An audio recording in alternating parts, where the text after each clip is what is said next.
Alright everyone, this is video 11. This video is what are some cheat codes you found in the game of life, posted by Sun Tzu. First one. I had a professor in college who, while lecturing, suddenly let out a huge fart. Without pausing, he turned his head as if talking to someone behind him and said, "Gesundheit," and continued lecturing as if nothing had happened. It immediately diffused any potential awkwardness and embarrassment, and I vowed to use the same strategy if the same thing ever happened to me in front of a large crowd of people. My fave line for this is, "Did you hear that asshole talking shit behind your back?" First time I heard it, I was in tears. I let one rip once and my uncle said, "Not bad for a 1-inch speaker." Could not stop laughing. After I originally read this, the last one, the "not bad for a 1-inch speaker," I started using that every time one of my buddies farted. Makes everyone laugh. I mean, I think that's probably the best line you can have after someone farts. Walk with a purpose. For some reason, people think you're busy and you don't get hassled. Also, people like talking about themselves. When you meet someone, just ask them questions about their lives or the things they've done. If you have enough questions, you won't ever run out of things to talk about during the conversation, and they walk away feeling so heard. Plus, then you know more about them, and next time you see them, you'll have even more to talk about or follow up on. "Hey, last time I saw you, you were mentioning this thing at your job. How'd that go?" etc. No one stops a guy or girl carrying a pizza. It can get you backstage to concerts. Doing your own research, especially on the important stuff, you'd be amazed about the bad information people use to make life choices.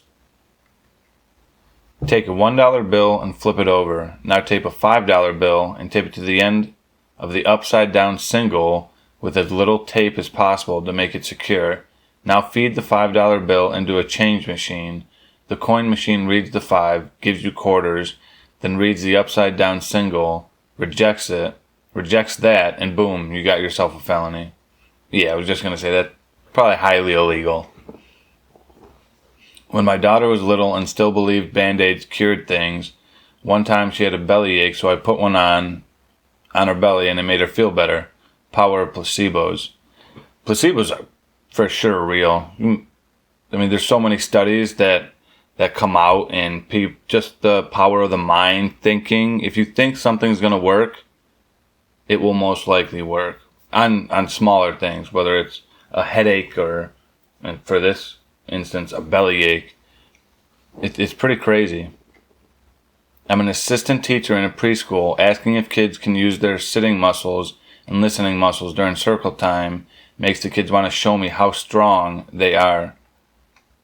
Use the word soon instead of later with your loved ones, or if you are trying to form a new connection with someone.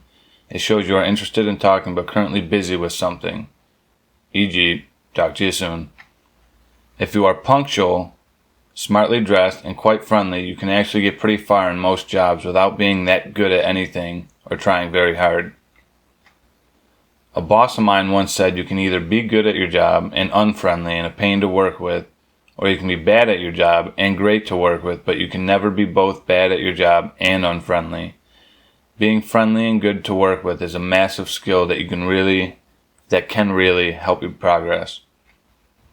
When someone says something true, say, "You're right," not "I know." It'll make them feel better, and you've still shown everyone how awfully clever you are. If any website offers a percentage coupon like 10% off, try higher values like 20% off. They often have them. Yeah, I'm going to straight for 100% off and working my way down from there. I'm going to have to try this. I wonder if that's true. Now they're not going to have 100%, but I'm going to try like 50% off. If that does, it's a genius hack, whoever, the GARP. That's a genius hack if that it really is true. If you're genuinely pleasant to be around and you show up when it counts, people will let you get away with a lot of slacking off. Can confirm, one of the reasons my boss puts up with a lot of my shit is because I do my job. I show up when scheduled, unless I'm sick as a dog or I have a family emergency, and I don't cause drama. But yeah, if you do your job, that's pretty much all that people care about. If all the work gets done, they'll let you do whatever you want as long as it gets done. If you're not doing your job and you're slacking off, then the reason why you're not getting the job done is because you're slacking off. Excuse me. If you tuck a chicken's head under its wing and wave the chicken in a circle, it'll automatically fall asleep. It's not a very good cheat code, but it's still a cheat code to get you sleeping chickens. That's only if you have chickens. How many people have chickens? You don't have to always give away the recipe.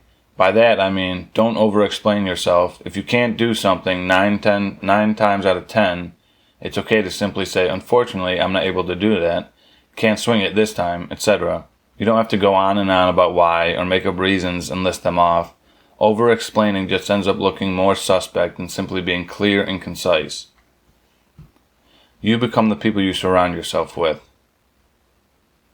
I cannot overstate how much dressing well and being well-groomed will impact your life. It'll drop the difficulty by 2 or 3 levels. No joke. People will treat you vastly different. The opposite is also true. Compliment your children with, you are a hard worker, and not, you're smart. Studies show that kids who think they're hard workers outperform kids who think they're smart. Ask questions about everything. Ask people about themselves. Be open about stuff you don't understand, and questions about that. And ask questions about that. When you forget someone's name, own up to it and just ask them. I'm amazed at how many people won't acknowledge even a tiny amount of ignorance, or won't show honest curiosity about something. Can't admit they've forgotten something that they feel is important, and won't ever ask for help. Guys, your life becomes so much easier if you just drop the fucking ego and ask. As an adult, you can tell almost any kid who is running to stop running, and they will.